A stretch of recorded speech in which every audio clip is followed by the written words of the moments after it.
कट्टा या यूट्यूब चॅनलवर भविष्यातील सर्व प्राध्यापकांचं सहर्ष स्वागत। मित्रांनो, आज आपण या व्हिडिओमध्ये MPSC प्राध्यापक भरती ज्यामध्ये सर्व स्तरावरील इंजिनिअरिंग कॉलेज, त्यानंतर वरिष्ठ महाविद्यालय, जसं की जाहिरात क्रमांक 114, 115, जाहिरात क्रमांक 113, 112 या संदर्भात तर मुलाखती होणार आहेत थेट।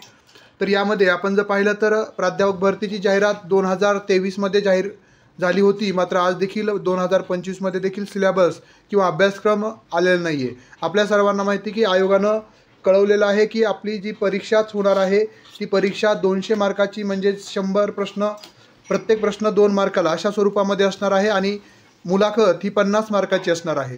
हे निश्चित केलेलं आहे, पण तरी देखील अभ्यासाची दिशा निश्चित करण्यासाठी जी अनिश्चित आहे, जो अभ्यासक्रम आज तागायत आलेला नाही आहे, त्या संदर्भात आपण या व्हिडिओमध्ये चर्चा करणार आहोत।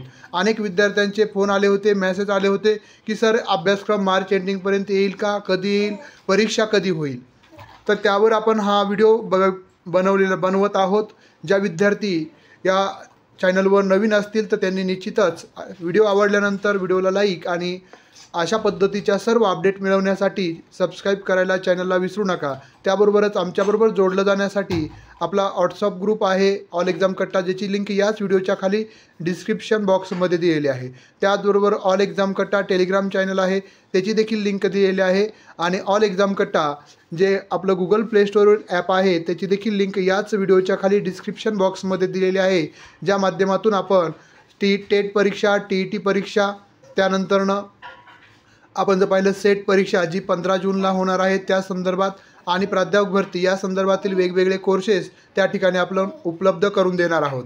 तर अनिश्चिततेचा स्वीकार करा पण तयारी थांबवू नका। पहिला मुद्दा, अहंभाव न ठेवता आपण अनिश्चितता स्वीकारा की अभ्यासक्रम अजून नाही, पण ही वेळ संधी आहे, त्या संधीचं आपण सोनं केलं पाहिजे सातत्यपूर्ण अभ्यासामधूनच।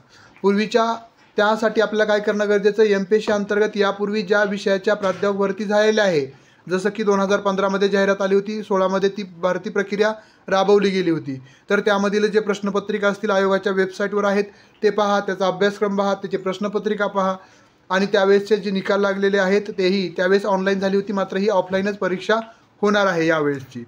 त्याचनंतर आणखी तुम्ही सेटनेटचा जो तुमचा अभ्यासक्रम आहे पेपर 2चा त्याचं आणि पेपर 1चं त्याचंही तुम्ही तयारी केली तर तुम्हाला त्याचा फायदा होईल।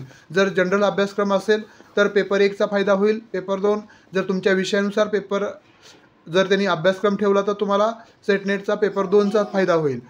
त्यानंतरनं राज्यसेवेला विद्यापीठ स्तरामध्ये प्राध्यापक भरतीचे स्वरूप समजून घ्या, त्याचे कर्तव्य काय आहेत, जबाबदाऱ्या काय आहेत, याच्यावरही तुम्हाला अभ्यासक्रमामध्ये समाविष्ट घटक असणार आहे। याच्या आधारावरच प्रश्न म्हणजेच निर्णय क्षमता, जबाबदारी याच्यावर आधारित प्रश्नही विचारले जाऊ शकतात, तर त्याचाही तुम्ही वेळोवेळी आकलन करणं गरजेचं आहे। दुसरा मुद्दा आहे, प्राथमिक आणि मूलभूत तयारीवर लक्ष केंद्रित करा।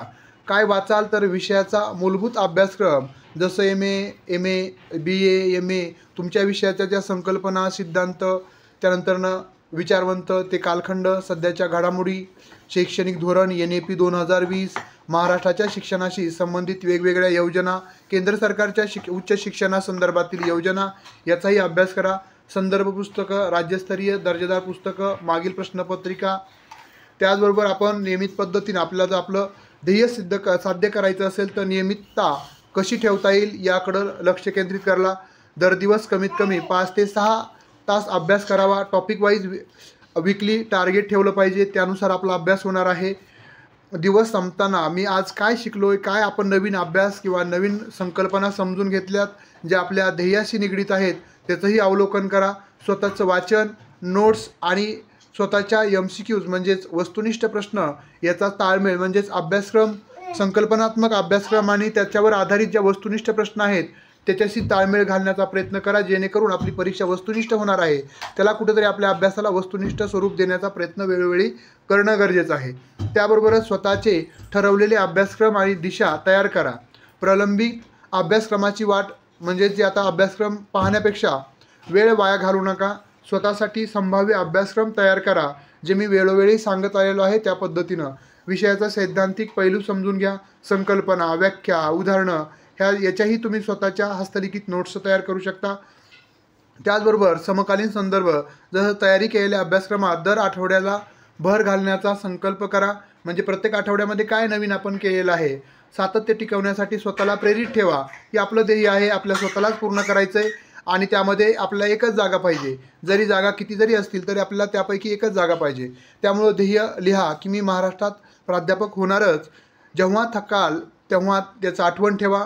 आपले मित्र असतील जे चांगल्या विचारांचे असतील, त्यानंतर एकमेकांना अपडेट देण्यासाठी संदर्भात, त्यानंतर मेंटॉर म्हणजे किंवा मार्गदर्शक शोधा. योग्य ठिकाणी आपल्याला मार्गदर्शन मिळेल परीक्षा संदर्भात आणि मुलाखती संदर्भात किंवा MPSCच्या पूर्ण प्रक्रियेसंदर्भात. हेही तुम्हाला समजून घेण्याचा प्रयत्न करा. आपलं योग्य ते ज्या ठिकाणाहून तुम्हाला मार्गदर्शन मिळणार आहे तेही तुम्ही निवडा. दर आठवड्याला स्वतःला एक छोटीशी टेस्ट द्या की आपण एवढं 50 शब्द प्रश्न सोडवायचे आहेत जे आपल्या संकल्पनेशी निगडीत असणार आहेत. जोपर्यंत अभ्यासाची निश्चितता येत नाहीत, अभ्यासक्रमाची निश्चितता येत नाही, तोपर्यंत वरील तुम्ही ज्या मार्गक्रमण आहे अभ्यासाचं ते करणं गरजेचं आहे. त्यानंतर मानसिकता, स्पर्धा माझ्याशीच आहे, म्हणजे स्वतःशीच स्पर्धा आहे, इतरांशी नाही. या दृष्टिकोनातून तुम्ही तयारी करणं गरजेचं आहे. जे घडणार आहे ते आपल्या हातात नाही आहे, पण मी जे करू शकतो ते पूर्ण ताकदीनिशी करणं गरजेचं आहे. म्हणजे आपल्या हातामध्ये जे आहे ते आपण कर्म ते व्यवस्थित करणं अपेक्षित आहे. परत आपल्या आयुष्यामध्ये परत त्याचा पश्चाताप झाला नाही पाहिजे की आपण त्यावेळेस आपल्याकडे वेळ होता, आपण वेळ नाही दिला, अभ्यास नाही केला, त्यामुळं आपण अशा पद्धतीचा जॉब किंवा नोकरी करत आहोत किंवा आपलं परिस्थिती बदलू शकलो नाहीत, ही खंत आपल्या मनामध्ये राहता कामा नये. त्यामुळं अभी नाही तो कभी नाही ही मी सातत्यानं बोलत असतो. तर सत्य पाहिलं तर MPSC किंवा कुठल्याही आयोगाचा अभ्यासक्रम संकल्पना आधारित असतो. तुमचे बेस म्हणजे तुमच्या मूलभूत संकल्पना जर स्पष्ट असतील तर निश्चितच त्यावर आधारित प्रश्नाचं उत्तर तुम्ही योग्य पद्धतीनं देऊ शकता. त्यामुळे आता सध्याला शांततेच्या काळामध्ये त्या संकल्पना व्यवस्थित समजून घेण्याचा प्रयत्न करा. सिलेबस आल्यावर फक्त फिनिशिंग टच द्यायचं किंवा जे वेगळेपण असेल त्या अभ्यासक्रमाचं त्या वेगळेपणाला आपल्याला वेळ मिळणार आहे. त्यामुळे मी वेळोवेळी सांगतोय की अभी नाही तो कभी नाही. आणि आत्ताच तुम्ही ज्या संकल्पना तुमच्या विषयाशी, त्यानंतर जनरल अभ्यासक्रमासंदर्भात जसं NEP 2020 संदर्भात असेल, नवीन शिक्षक प्राध्यापकांच्या जबाबदाऱ्या असतील, त्यानंतर अधिकार असतील, हेही तुम्ही जाणून घेण्याचा प्रयत्न करा. आणि एक मंत्र आपण स्वतःच्या जीवनामध्ये आत्मसात करा की अभ्यास हा स्वप्नपूर्तीसाठी केलेला दिवसाचा लढा आहे. म्हणजे दिवसांदिवसाचा लढा आहे, स्पर्धा परीक्षाच नव्हे. म्हणजे अभ्यास हा आपल्या स्वप्नपूर्तीसाठी करतोय. आपण कुणावर उपकार करत नाही आहेत किंवा आपण कुणाला दोष देण्यातही अर्थ नाही. आणि अभ्यास केला तुम्हाला वाया जाणार नाही आहे. म्हणजे तो तुम्हाला भविष्यामध्ये अध्यापनामध्ये किंवा जसं आता डीम युनिव्हर्सिटी किंवा आपण जर बघितलं तर खाजगी विद्यापीठही, विदेशातले विद्यापीठही येत आहेत, त्या ठिकाणी तुमचं म्हणजे नियुक्ती होऊ शकते. जर तुम्ही अभ्यासामध्ये सातत्य ठेवलं, तुमचं अध्यापन कौशल्य सुधारलं, तुमचं कंटेंट म्हणजे तुमचं आशयज्ञान याच्यामध्ये विकसित करीत गेला, त्यानंतर तुमचं संशोधन कार्य, रिसर्च पेपर किती पब्लिश करताय, कोणत्या जर्नल्समध्ये करताय, इंटरनॅशनल जर्नल्स असतील, नॅशनल जर्नल असतील, याच्याकडं लक्ष द्या. म्हणजे तुमचा व्यावसायिक गुणवत्ता कशी सुधारली जाईल याकडेही तुम्ही वेळोवेळी लक्ष देणं गरजेचं आहे.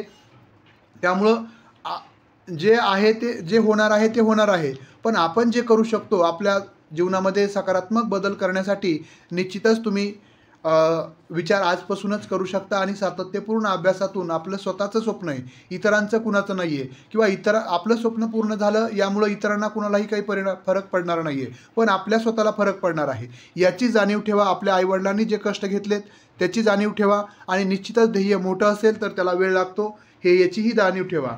आमच्याशी जोडलं जाण्यासाठी तुम्ही ऑल एक्झाम कट्टा हे ॲप डाउनलोड करू शकता, ज्यामध्ये आपल्याला टेट परीक्षा असतील, शिक्षक भरती, शिक्षक अभियोग्यता आणि बुद्धिमत्ता चाचणी, त्यानंतर प्राध्यापक भरती अपडेट MPSC मार्फत किंवा विद्यापीठ स्तरावरील, त्यानंतर खाजगी विद्यापीठामधील भरती असेल, त्याबरोबरच आपण सेट परीक्षा जी 15 जूनला होणार आहे त्या संदर्भात देखील आमच्याबरोबर जोडलं जाण्यासाठी ऑल एक्झाम कट्टा ॲप डाउनलोड करा. तुमच्या काही शंका असतील, काही प्रश्न असतील तर तुम्ही वेळोवेळी तुम्ही कॉन्टॅक्ट किंवा व्हॉट्सअप मेसेजद्वारे देखील 9689047738 या क्रमांकाला संपर्क करू शकता. निश्चितच माझ्याकडून जेवढं तुम्हाला सकारात्मक ऊर्जा, सकारात्मक मार्गदर्शन आणि योग्य मार्गदर्शन देण्याचा प्रयत्न केला जाईल.